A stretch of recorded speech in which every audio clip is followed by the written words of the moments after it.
All right, hello everyone, and welcome to my channel. This is an educational channel, and we look at great theories of everything from the past, ancient and modern, and we try to size them up, figure out how to use them. And today is our 543rd video on the reciprocal system of theory from Dewey Bernard Larson. And Larson was an engineer in the 20th century in the United States, was working out of the Portland area primarily. I guess he's got a little bit of a hub in Salt Lake City at this point, but he passed away in 1990. And he wrote books on physics and chemistry and astronomy, astrophysics, and also metaphysics. And he's written 2 books on economics. One of them is right here called The Road to Permanent Prosperity. And we're going to be starting chapter 11 of that book right here today, called Production. Now, Larson has a generalized theory, a theory of everything. And he's one of the only scientists to propose motion as the fundamental component of the universe.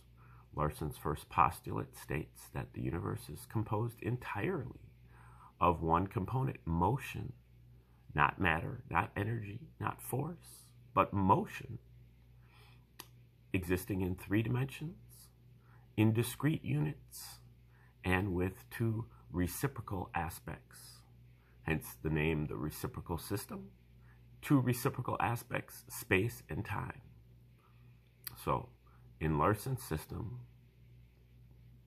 the universe is made out of motion, and motion is the relationship between space and time, which is a reciprocal relationship. You can see that in the idea in speed. I was riding my bike at 20 miles per hour. 20 miles of space in 1 hour of time, space over time. We're talking about a fraction with space as the numerator, time as the denominator. Larson generalizes this concept so that all of our scientific entities are motions, forms of motion. Matter is a form of motion. Energy is a form of motion. Pressure is a form of motion. Force is a form of motion. And they're all expressible in a fraction with space as the numerator, space or time as the numerator, and time or space as the denominator. And space or time exist in a reciprocal relationship. They can have multiple exponents. So matter in this notation is time to the 3rd power over space to the 3rd power. And you can see the reciprocal relationship in speed. I was riding my bike at 20 miles per hour. Well, let's say we try to double the speed. I was riding really, really fast at 40 miles per hour. That's what you could say. But equivalently, you could also say I was riding at 20 miles per half hour. You can either double the space or you can have the time. They're both equivalent, and they show the reciprocal relationship between space and time. Now, when Larson refers to motion, he's referring specifically to what he calls scalar motion. Scalar motion is a motion that has a magnitude, but it has no specific direction. You can envision a scalar motion with a balloon that you put dots on with a magic marker.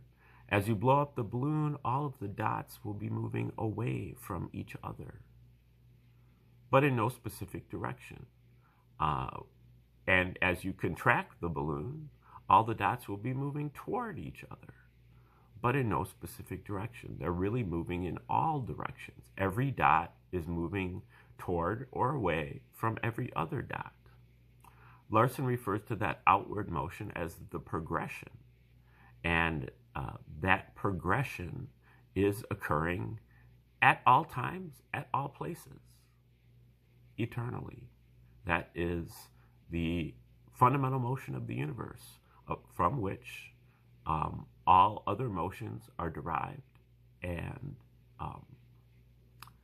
the inward motion, the reversal and the contraction of that balloon, is analogous to gravitation. So those are the two fundamental motions of Larson's system. And he uses that first postulate and plugs it into really his second postulate, which is that the universe conforms to the relations of ordinary commutative mathematics. Its primary magnitudes are absolute, and its geometry is Euclidean. You can kind of quibble with several of the points made there in that second postulate, but I think what Larson was really trying to do is just put forward a kind of a consensus idea about where science is at this point. And he plugged his first postulate into the second postulate to arrive at a theoretical universe. What his universe would look like if his postulates were correct. And he wanted to plug in his first postulate, his universe, into a universe that other scientists would, give some weight to as, okay, this is what he came up with when he plugged in his postulate. This is something that we can work with, because we also believe in commutative mathematics and in Euclidean geometry. So I think that is what he was doing, because I believe that Larson's system just in general goes beyond Euclidean geometry. Just scalar motion in general is beyond. He says it himself, where you can't use a coordinate system to describe the progression.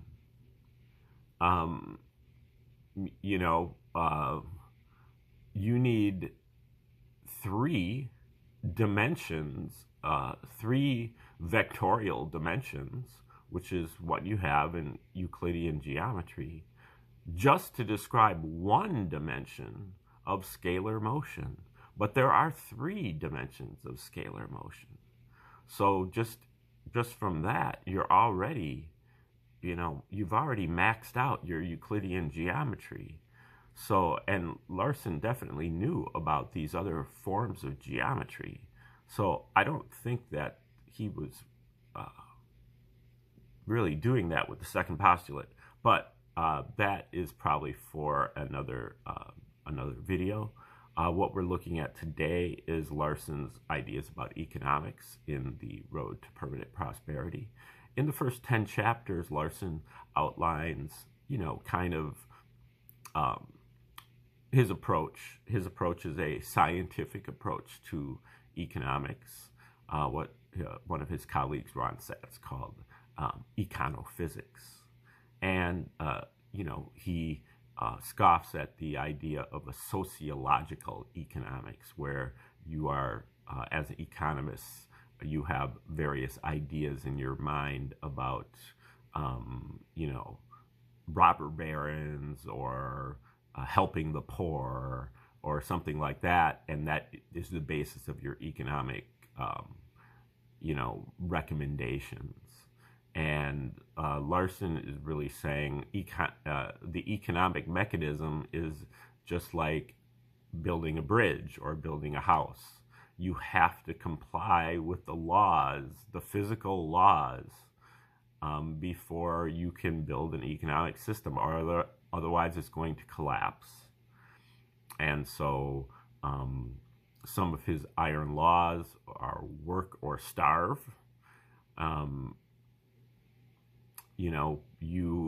Production and his two fundamental quantities, just like space and time, the I guess, or the byproducts of space and time, which are really speed and energy, are production and consumption.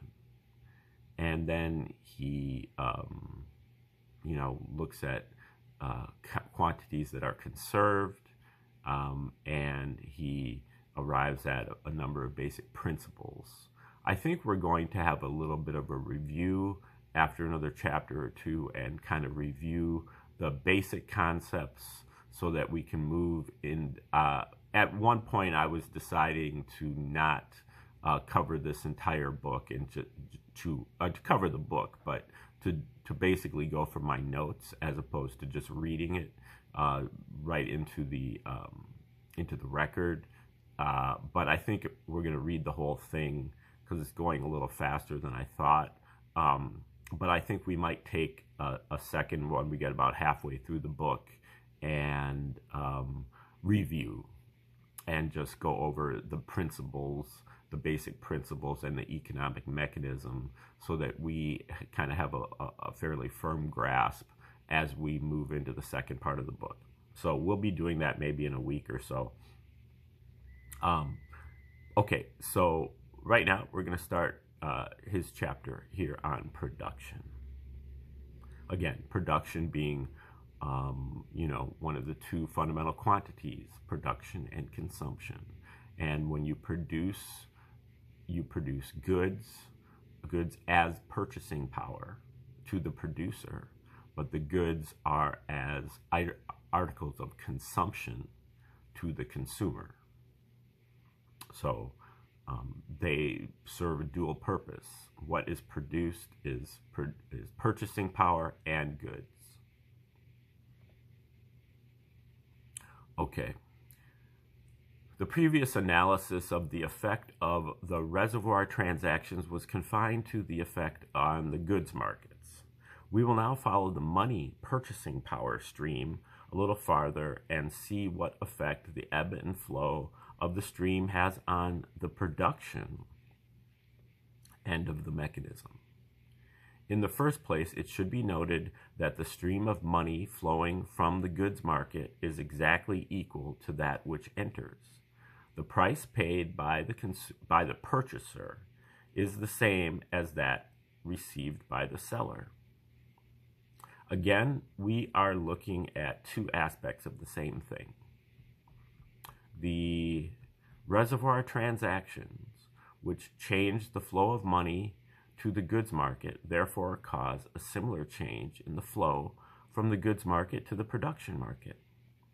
Between the two markets, however, there is another set of reservoirs. Money may be stored by producers and later used for production, purchasing, buying labor, materials, or services of capital, just as it may be stored for delayed consumer purchasing. Producers may draw from credit reservoirs and so on. Thus, the flow coming into the production market is not the same as that which left the goods market, but is modified by the net result of these producer money reservoir transactions. The money purchasing power entering the production market is that created by production plus the net result of the transactions affecting both the consumer and the producer reservoirs. The relation of production in terms of money to production in terms of the volume of goods produced is the production equivalent of the goods market price, or simply market price, as we will usually call it, where the meaning is clear from the context. It is the quantity which has already been designated as production market price or production price. It might also be called cost of production. But a different name is being used to emphasize the analogy with market price and to avoid confusion with other definitions of the cost of production that include some different elements. It will be noted that this concept of production price defines the price in terms of payment per unit of goods, output, rather than in terms of payment per unit of inputs, such as labor and the services of capital. Inasmuch as the average productivity per man-hour is practically fixed from a short-term standpoint, the two methods of expression are almost equivalent, and the rise of the use of the output basis has some very important advantages. It not only puts all of the production costs on a commensurable basis, so that we can combine the cost of labor, interest, taxes, etc., but even more significantly enables us to make use of the equality between production price and normal market price that is a consequence of Principle 7. As matters now stand, an endless series of debates rages over questions concerning the effect on the market price level of various actions that change the cost of production, wage increases, higher business taxes, etc. Such problems are greatly simplified by our finding with respect to the price equivalence in the two markets, since the question as to what effect a specific action in the production market will have on prices in the goods market now reduces to the much less complex question as to what effect the action has on the production price itself. The purchasing power analysis shows that any increase or decrease in production price that is not offset by reservoir transactions is promptly and inevitably followed by a corresponding increase or decrease in the market price level. The items entering into the production price are well defined, and no particular question arises at this point with respect to any of them except profits. For purposes of this present work, profits are included in the production price in the amounts currently earned. To arrive at the total production price of the goods produced today, we add today's wages, today's taxes, today's interest, etc., to today's profits. This is not a distortion of the picture to fit a preconceived theory. It is a true representation of the manner in which modern business operations are actually carried on. If a decline in the price level occurs so that the goods produced today are ultimately sold at a lower price than is now contemplated, we will not go back and alter the books to reduce today's profits. We will show the price reduction as an inventory adjustment when the change occurs. Not that these bookkeeping transactions are important in themselves. They are significant because they indicate the basis on which economic actions have been taken. During the interim, these funds have been treated as profits. They may have been carried to reserves. They may have been dispersed as dividends. They may have been invested in capital goods, or they may have been otherwise used, and the economic life of the community has been influenced accordingly. We cannot retrace our steps and cancel out all that has occurred. The economic policies and actions of today are predicated on the conditions existing today and our estimates of prospects for the immediate future. It is useless to look back at the past, and we cannot look forward into the distant future with any degree of certainty. The great majority of producers, moreover, have no reserves of any consequence. If today's income fails to meet today's outgo, there is no option. This outgo must be reduced, or there is no tomorrow. Even if the producer feels reasonably confident that the tide will soon turn, he must still conform to present conditions. He cannot pay out what he does not have, and the gates to the credit reservoirs are closed to him as long as present operations are unprofitable. The producer's ability to make the necessary reductions in expenditure is a result of the fact that the production market is subject to control, fully insofar as volume is concerned, and to a lesser degree with respect to price. Here the production market differs very decidedly from the goods market. The latter is completely uncontrolled, except for the little that can be accomplished by means of the goods reservoirs, not because of any failure to set up such controls, or any lack of willingness to do so, but because control by the producers is impossible. They establish the normal price level by the wage rates they pay, but they have no influence over the amount of money stored in the reservoirs or withdrawn from storage by the consumers.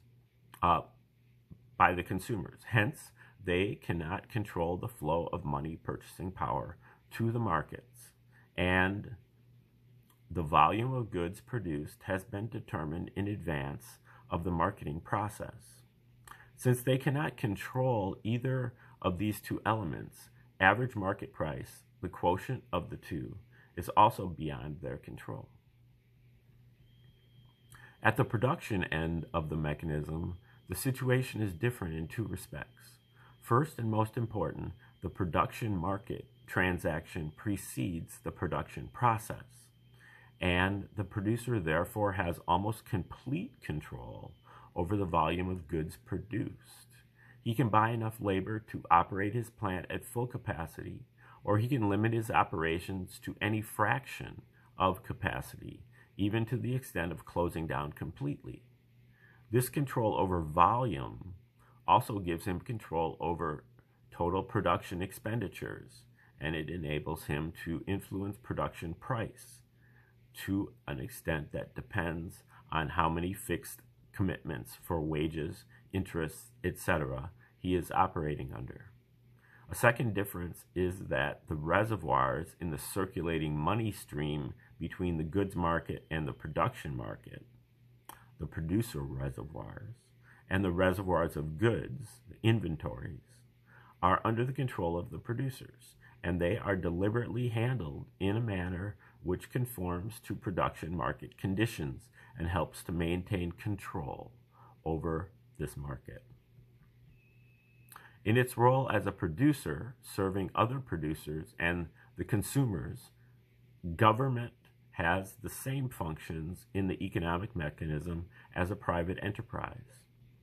It may produce finished goods, or it may act as a producer of services, performing some of the intermediate or auxiliary steps in the production process, and in the same manner in which a bank or railroad operates, and making a charge against the producers or consumers receiving the benefit of these services. The principal difference between the government and private production is that the charges made to the individual producers and consumers are less directly related to the services rendered than is customary in private business practice. This separation between the benefits derived and the costs assessed has some important economic effects that will be discussed at the appropriate points in the pages that follow. But in the meantime, it should be understood that wherever reference is made to producers in general, the government is included to the extent that it participates as a producer in the activities under consideration. In market transactions, the government may act as an agent of the consumer, levying taxes on the consumer and using the funds so obtained in the goods market for the benefit, presumably, of that consumer. Thus, in considering the general economic relations, it is unnecessary to treat the government as a separate entity. However, for some special purposes, the distinctive methods by which the government assesses the cost of its services against the recipients will have to be taken into consideration. In analyzing the production price, cost of production, for instance, all elements of cost can ultimately be reduced to payments for labor and the services of capital. The costs incurred by the government are no exception, but the mechanism whereby these costs are attached to each item produced is so different for government services that separate treatment is required. In such an analysis, therefore, we will regard the total costs as being made up of labor costs, cost of the services of capital, and taxes. At this point, it will be helpful to introduce another simplified economic concept analogous to the isolated worker-consumer Robinson Crusoe. The complex modern economic organization has aspects which permit some individual workers or consumers to do many things which all workers or consumers are unable to do. And because of the mass of detail which confuses the issues, it is often difficult to recognize the limitations that apply to the situation as a whole. An examination of these phenomena as they would exist in a Crusoe economy is therefore very helpful, inasmuch as Crusoe as an individual is limited not only by the restrictions which apply to individuals in the modern economy, but also by the restrictions which apply to the total of all individuals. There are aspects of the modern economies, for instance, which permit some consumers to get something for nothing by means of government subsidies of one kind or another, by gift, theft, or otherwise. But it is easy to see that Crusoe cannot get something for nothing. He gets only what he produces, no more, no less, and this helps us to realize that something for nothing is prohibited by a decree that we cannot circumvent, and that we can give one individual something for nothing only by giving some other individual nothing for something. A very similar situation exists with respect to the producers. That is, the modern economic system is so organized that one producer or some producers can evade certain of the limitations that apply to all producers as a whole. Here again, the mass of confusing detail that surrounds the pertinent facts often makes it difficult to recognize the true position of producers as a whole. The very essence of the competitive system, for example, seems to lie in the wide variation of profits between the most efficient and the least efficient producers. It is therefore hard for most observers to accept the fact that the net profits accruing to all producers are in total determined by the interest rate, even though it is conceded by practically everyone that for the last 100 years or more, the whole of the time for which adequate records are available, average profits have actually remained at essentially the same level as interest, and those who have studied the situation theoretically almost invariably admit that such a relationship must be maintained because of the mobility of capital, which permits it to be diverted from one use to another if there is a gain to be made by so doing.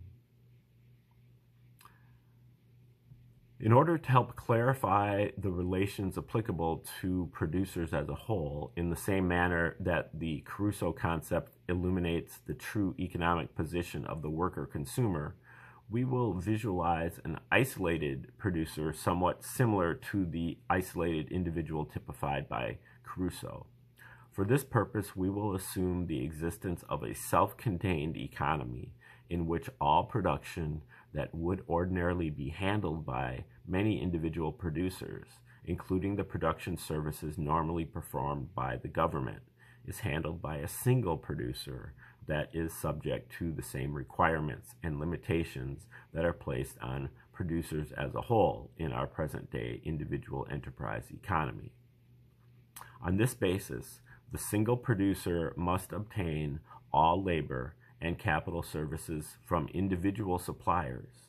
It must compensate them at the current rate of interest, and it must disperse all of its income to the suppliers of labor and capital services, either actually or constructively, so that the long run result to the producing enterprise is zero. To enable examination of the basic processes of the economy without the confusion that is introduced by temporary reservoir unbalances in one direction or the other, we will also assume that in this economy, a control is exercised over the reservoir transactions to keep the net balance of input and output at zero. Like Crusoe, this isolated producer is hypothetical, but again, like Crusoe, it is definitely possible. That is, a Crusoe could exist, and so could such an isolated producer. Thus, in examining economic activity from these highly simplified viewpoints, we are not dealing with imaginary situations. We are dealing with normal economic life stripped down to the bare essentials. All right, I think we can read one more paragraph. Control of the reservoir transactions to maintain a balance between total input into and total output from the money reservoirs, as assumed for purposes of the analogy, is not only entirely possible in actual practice, it is definitely essential for economic stabilization. In this respect, therefore, a stabilized economy will operate in the same manner as the economy of the isolated producer. In application to the existing uncontrolled situation, use of the concept of the isolated producer is a way of employing the method of abstraction, one of the very useful tools of science. When we are considering the effects of a price change, for example, an examination of the results that can be seen to follow from such a change in the economy of the isolated producer tells us just what the price change itself accomplishes in the existing economy, not the results of the price change plus some reservoir transaction, the kind of a result that emerges from the usual analysis. Okay, we're going to stop right there and move on to the next part of this chapter when we return tomorrow. And thanks for tuning in today.